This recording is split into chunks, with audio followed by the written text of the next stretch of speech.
Nah, contoh kecil kita bicara tentang makanan, Pak. Sumatera Barat kan terkenal dengan makanan. Nah, kalau misalnya orang Indonesia kan taunya cuma rendang. Ya. Rendang dari Sumatera Barat, tapi mereka mungkin belum tahu yang namanya gulai itia itu enaknya seperti apa. Gulai itia? Iya. Ini orang pesisir. Gulai itia ini biasanya di... Betul.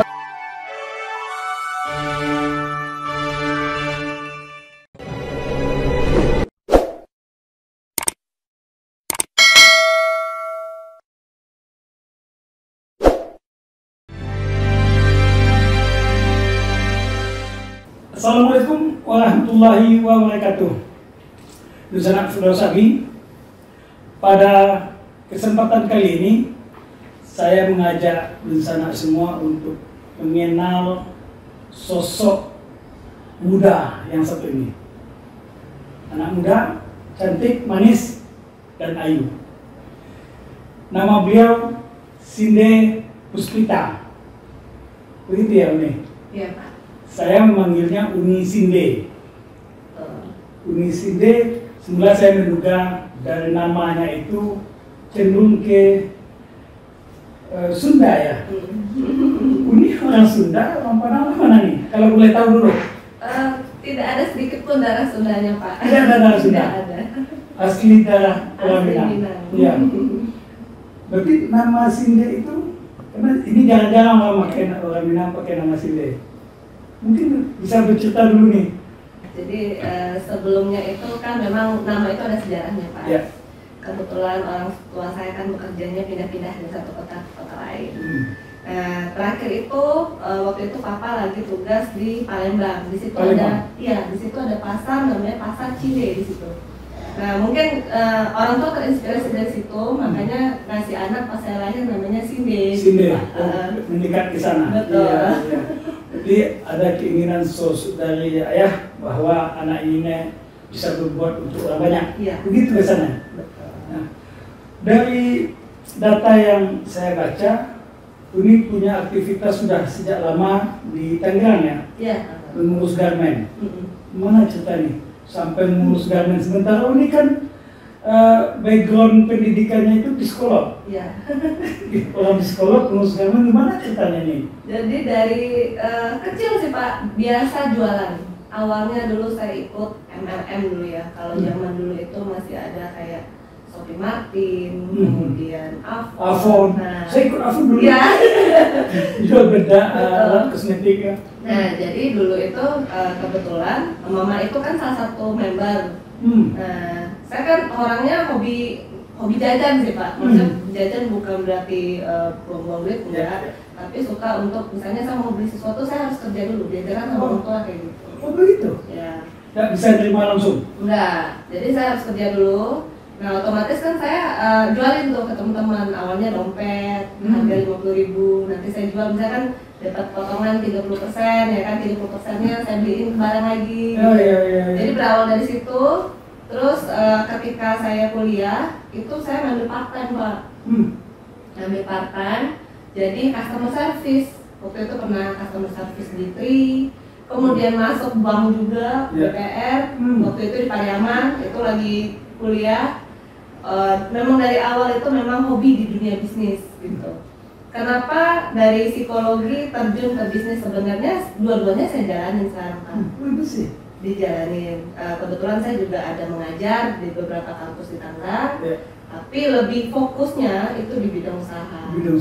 Karena passion mungkin ya Pak ya. Jadi dari psikologinya itu bisa memahami orang datang ini untuk belajar, ini cek ombak saja, ini untuk nawar-nawar saja bisa. Kayak ini dong Pak Kamal. Enggak sih, kalau itu lebih mengedukasi. Ilmunya bermanfaatnya ketika mengedukasi. Nah, berarti ada dua aktivitas, ngajar ya di Tangerang, kemudian mengelola usaha garmen sejak 2015. Nah, lalu hari ini Uni pulang untuk berjuang nanti ke DPR RI. Apa lagi yang dicari ini? Kan udah cukup. Iya, betul. Saya sih selalu bilang ke masyarakat Pak, mungkin pendidikan saya sudah tinggi, Mungkin dalam segi usaha saya mungkin sudah punya bidang. Sudah cukup Tapi untuk diri. betul. dan Tapi keluarga. saya melihat kenapa kita tidak majunya bersama-sama. Oh, Makanya saya pakai tagline itu kan maju bersama Unisinde. Maju Jangan bersama- cuma saya aja Oh, yang majunya. Maju bersama Unisinde. Betul. Unisinde maju, kemudian masyarakat yang juga maju. Betul. Jangan cuma saya aja yang maju, jangan cuma saya aja punya pendidikan tinggi, tapi masyarakat juga harusnya punya pendidikan tinggi. Iya. Masyarakat pun juga harus punya perekonomian yang bagus. Makanya saya ada beberapa program di mana saya menyesuaikan dengan situasi dan kondisi yang ada pada masyarakat. Nah, kalau boleh menyebut secara spesifik, misalnya nih, Uni sampai di DPR RI nanti, secara spesifik kan pakai masuk pada kelompok komisi-komisi. Ini akan pilih segmen mana, melalui perjuangan segmen mana, ini akan berjuang untuk rakyat nanti. Ya, karena backgroundnya bisnis saya pengen ambil di perdagangan, Pak. Perdagangan. Iya. Karena kan jual beli dan segala macam marketing kan ada di situ. Iya. Nah, lalu pendidikan tadi gimana? Kalau pendidikan ya tadi saya bilang Pak, kalau misalnya kita nggak punya ilmunya, kita aplikasikannya di mana? Iya. Kan harus balance. Kalaupun dalam pendidikan kita berbicaranya tentang bagaimana meningkatkan pendidikan yang ada di Sumatera Barat. Kalaupun misalnya memang ada dua pilihan itu, saya sih lebih prefernya di perdagangan. Perdagangan. Perdagangan ini kan tujukan untuk peningkatan kesejahteraan. Nah, secara spesifik seperti apa nanti? Basicnya kan orang Minang ini terkenal pandai dagang, Pak. Ya. Otomatis itu yang pengen saya kembangkan. Bukan hanya kita levelnya UMKM saja, tapi bisa kita merambah internasional, utamanya baru nanti internasional. Nah, basic yang paling awal kan pasti di UMKM dulu yang harus dikembangkan. Karena banyak dari usaha-usaha kita di Sumatera Barat ini, kalau menurut saya itu sebenarnya bisa dikembangkan. Tapi tidak ada lahan, tidak ada fasilitas, dan tidak ada bantuan dari pemerintah, itu yang membuat terkendala untuk. Nah, secara spesifik apa yang perlu dibenahi lagi di dalam upaya pengembangan UMKM ini? Nah, contoh kecil kita bicara tentang makanan, Pak. Sumatera Barat kan terkenal dengan makanan. Nah, kalau misalnya orang Indonesia kan taunya cuma rendang. Ya. Rendang dari Sumatera Barat, tapi mereka mungkin belum tahu yang namanya gulai itia itu enaknya seperti apa. Gulai itia. Iya. Ini orang pesisir. Gulai itia ini biasanya di. Betul. Tapi kan itu ciri khas Sumatera. Oke. Banyak yang datang ke sini cuma nyari rendangnya mana. Iya. Tahu cuma rendang. Iya. Nah, bahkan itu bisa jadi komoditi baru atau lahan UMKM baru untuk masyarakat. Iya. Ya, kita kembali ke masa sekolah. Ini SMP-nya di mana? Saya SMP menamatkan di SMP 4 Padang, Pak. SMP 4 Padang yang di Pulau Pulau Karang. Ya. Kemudian SMA-nya? SMA Semen Padang. SMA Semen Padang. Apa kira-kira kesan atau pengalaman paling indah di sekolah di SMA Semen Padang dulu ini? Kalau di SMA Semen Padang saya banyak aktivitas di situ, Pak. Kebetulan aktif di cheerleader, kemudian benar ya? Iya. Bisa dari.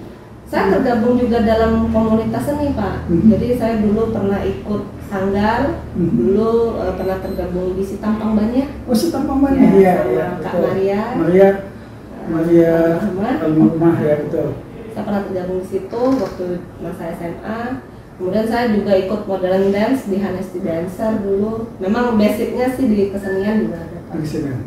Jadi semua diurus, kesenian diurus, perdagangan diurus. Nah, ketika kan tadi sejak muda sudah mulai usaha-usaha itu. Di saat SMA sudah mulai? Sudah, Pak. Karena kan tadi kalau saya dari orang tua kan memang dibatasin untuk jajan. Jajanan itu. Nah, otomatis setiap misalnya saya harus belanja sesuatu, misalnya mau beli HP, saya harus cari duit sendiri. Makanya saya ikut sanggar. Kan kalau misalnya sanggar itu kan kalau misalnya kita tampil saya dapat uang. Betul. Saya ikut ini saya dapat uang. Jadi lebih banyak ngumpulin ini sendiri sih. Ya. Kemudian nih, mungkin ini agak spesifik. Uni maju untuk DPR RI melalui Partai Perindo. Nomor berapa nih? Nomor 16, Pak. Partainya nomor 16. Nomor 6 urutannya. Nomor 6 urutannya. Nah, ini nih, mohon maaf saya. agak spesifik. Dalam peta politik di Sumatera Barat, Perindo kan agak kurang mendapat tempat. Kalau kita urut dari banyak partai yang ada itu mungkin tidak masuk dalam kelompok 5 besar. Kenapa Uni melalui Perindo? Ini perjuangan berat. Ya betul. Ya. Kalau ditanya kenapa Perindo, jujur saya tertarik dengan apa yang mereka tawarkan untuk masyarakat, Pak. Oh gitu. Ya. Ada sesuatu. Mereka partai kami kan menyasarnya adalah masyarakat menengah ke bawah.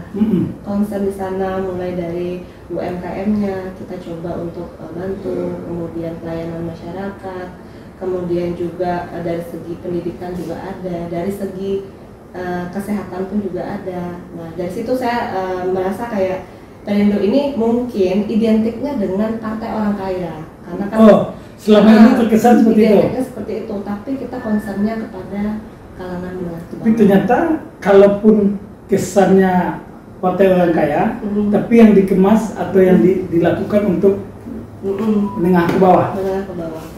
Oke. Nah, dulu itu saya sempat bertemu dengan Mas Aiman Wicaksono. Oh iya. Beliau juga menyatakan hal yang sama, sehingga nanti perjuangan kamu berat nih. Iya. Karena di Sumbar itu basic ininya adalah partai lain. Iya. Tapi dia berbicara dengan saya, jangan khawatir, karena kita punya track record yang bersih.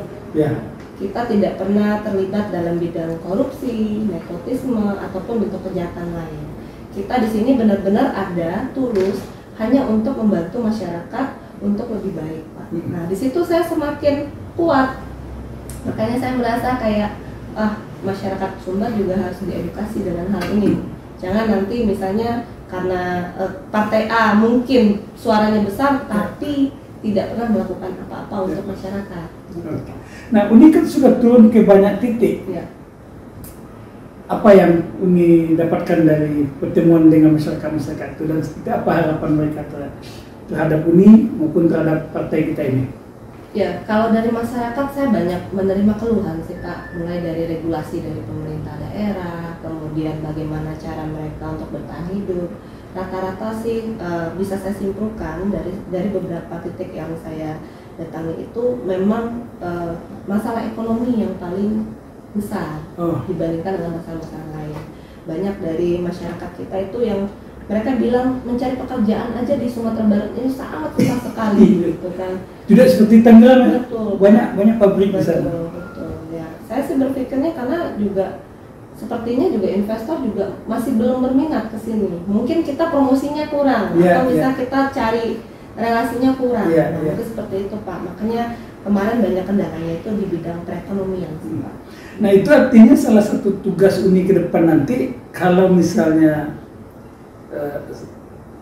sampai melangkah ke Senayan, berarti juga akan memberikan atau meyakinkan calon-calon investor untuk berinvestasi di Sumatera Barat, gitu. Itu PR yang paling besar sih, Pak, supaya mencari pekerjaan sudah tidak sulit lagi di sini. Kan kalau misalnya, kalau saya nih berpikirnya posisi sekarang aja udah sulitnya kayak gini. Bagaimana nanti ketika anak atau cucu atau cicit kita, kemungkinan kan semuanya akan ke kota, Pak, dan nggak ada lagi yang stay di Sumatera Barat. Dan itu yang akan mengakibatkan ya kalau kayak sekarang misalnya orang tua udah kehilangan anaknya merantau jauh-jauh, yang pulang udah sekali setahun, ya kan. Kadang saya juga pernah kemarin ke daerah yang penduduknya udah pada nggak ada. Udah tinggal yang tua-tua aja, anaknya udah nggak ada. Nah, bagaimana seharusnya kan itu menjadi waktu untuk ibaratnya apa ya? Kalau saya bilang me time buat keluarga. Bagaimana kita bisa merawat orang tua kita di saat susah, tapi tidak meninggalkan kewajiban kita untuk mencari penghasilan juga. Ya, ini menarik nih. Berarti kalau begitu tiba-tiba terlintas dalam bayang saya. Ada dua waktu sangat penting dalam kehidupan. Satu ada namanya golden age. Betul. Usia kecil kita hidup dengan orang tua kita, bagaimana 1 sampai 5 tahun golden age. Bagaimana orang tua kita memelihara kita. Lalu nanti di usia tua orang tua kita, golden age orang tua. Golden age orang tua itu di situ nanti. Betul. Bagaimana pula kita merawat beliau ya. Betul. Kasian juga kalau orang tua tinggal berdua, Ya. usia sudah 70-80 tahun, mereka berdua saja, anak-anaknya Udah pada ada. Iya, iya. Oke, ini inspiratif sekali. Dan Dusanak Firdaus Abi, dari diskusi kita dengan Uni Sinde Puspita, ada hal menarik yang bisa kita garis bawahi. Satu yang terakhir tadi, soal bagaimana nanti kita juga merawat orang tua kita, memelihara orang tua kita di sampai akhir hayat mereka, gitu ya, Nia? Ya. Lalu kemudian juga bagaimana impian beliau bahwa kehidupan terus bergulir dan perekonomian terus bergerak, sehingga nanti dalam pikiran Uni Sinde, ketika beliau nanti dapat amanah dari masyarakat Sumatera Barat, khususnya Dapil Sumba 1. Sumba 1 itu Kota Padang, Pesisir Selatan, Mentawai, Tanah Tanah Datar, Solo Raya itu 3 ya, Ya. Solo Selatan, Kabupaten Solo, Ya. Kota Solo, Sawalunto, Sijunjung, dan Damastraya.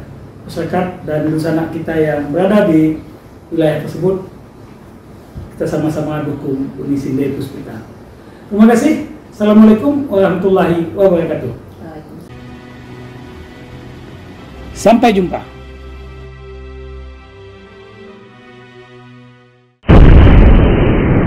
Sampai di sini dulu jumpa kita kali ini, dan tetap dukung channel ini sehingga kami bisa memberikan informasi-informasi yang inspiratif untuk kita semua.